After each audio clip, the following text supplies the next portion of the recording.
All right, let's talk about USDT, or Tether. You've probably seen it, maybe even used it, but it's so much more than just another crypto coin. It is, for all intents and purposes, the digital dollar that powers a colossal global shadow economy. So the big question is, how on earth did an unregulated offshore company get this much power? Let's dig in. First, you just have to appreciate the sheer scale we're dealing with. We are talking about a financial entity with a market cap of around $175 billion. And that's not just some abstract number. That's the foundational layer of liquidity for the entire crypto world. It's the engine room of a multi-trillion-dollar market. And here's where it gets really wild. This massive financial system is almost completely unregulated. It's based in the British Virgin Islands, and it's faced some pretty serious accusations from regulators, including being called out for outright lies. So how did a company like that end up running the world's digital dollar? Well, the answer starts with one of those classic stories of accidental success. See, Tether didn't originally set out to build a new global financial system. Its first goal was way, way smaller. In the beginning, USDT was just a tool for crypto traders. That's it.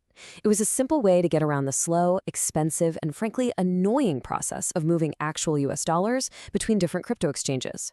But in solving that little problem, they accidentally solved a massive global one: the world's desperate need for a 24/7 digital dollar that works completely outside the old-school banking system. And this is where its real power comes from. For millions of people in countries like Argentina or Turkey, where you've got insane inflation and strict government controls on money, USDT became nothing short of a financial lifeboat. It's a way to protect your savings in dollars when your own government and banking system are failing you. You know, the best way to really understand what Tether is to look back in history. There was something called the euro-dollar market. These were just US dollars held in banks outside the US, creating this huge, unregulated pool of money that fueled global trade for decades.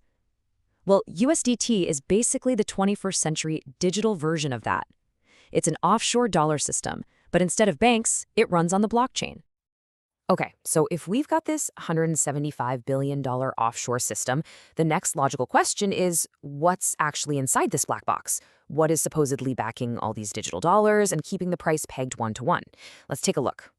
So according to Tether's own reports, the huge majority of its reserves, we're talking 65%, are now in super safe US Treasury bills. And to be fair, that's a big change from some of their riskier holdings in the past. So on the surface, that looks pretty solid. But, and this is a huge but, can we actually trust these numbers? And that brings us to the absolute core of the controversy. Tether gives us these quarterly attestations, but they don't do full audits. Now, what's the difference? Well, an attestation is basically a snapshot. A firm comes in and says, yep, on this specific day, the numbers Tether gave us seem to add up. An audit, on the other hand, is a deep forensic investigation to find hidden risks, holes, or even fraud. And Tether has never, ever had a full independent audit. So how do they get away with it? Well, they've built this really clever two-tiered system. Creating and redeeming USDT for real dollars is a closed club. It's only for big, authorized institutions. You and me, we can't just call up Tether and ask for our dollar back. For the rest of us, the price stays stable because of one thing and one thing only: massive, deep liquidity on exchanges. It's the sheer volume of buying and selling that keeps it pegged to a dollar every single day. When you put all this together, the immense scale, the murky transparency, this two-tier system, you end up with this fascinating and frankly bizarre paradox of power.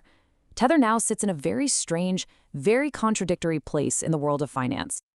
And look, this isn't just some crypto blogger speculation. This is a matter of public record. Back in 2021, the New York Attorney General's office put it about as bluntly as you can. They said the claim that Tether was backed one-to-one by US dollars at all times was, quote, a lie. And yet, despite that history, Tether is now almost absurdly profitable. Because it holds its reserves in things that earn interest, like T-bills, it reported a mind-blowing $4.9 billion in net profit in a single quarter. To give you some context, that is more profit than many of the world's biggest banks. So what does it do with all that cash? Well, a lot of it goes right back into buying US government debt. With over $98 billion in US T-bills, Tether is now one of the top 20 largest holders in the entire world, ranking higher than sovereign nations like Germany. So, do you see the paradox? On one hand, Tether is a huge creditor to the US government, literally helping to finance its operations. On the other hand, its main product, USDT, is the #1 financial tool on the planet for getting around US sanctions and financial controls. It is simultaneously funding the system and providing the ultimate tool to challenge it. But believe it or not, the story doesn't even stop there. Tether is now using its billions and billions in profit to chase an even bigger goal: to transform itself from just a stablecoin company into a global technology empire. And we're not talking about small side projects here. They are making massive investments in everything from sustainable Bitcoin mining and AI infrastructure to global education platforms and even crazy futuristic stuff like brain-computer interfaces. This isn't just diversification. They're building the blueprint for a whole parallel ecosystem, all funded by their own private digital dollar.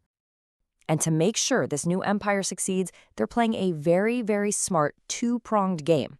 One strategy for the unregulated world they already own, and a completely different one for the buttoned-up world of traditional finance.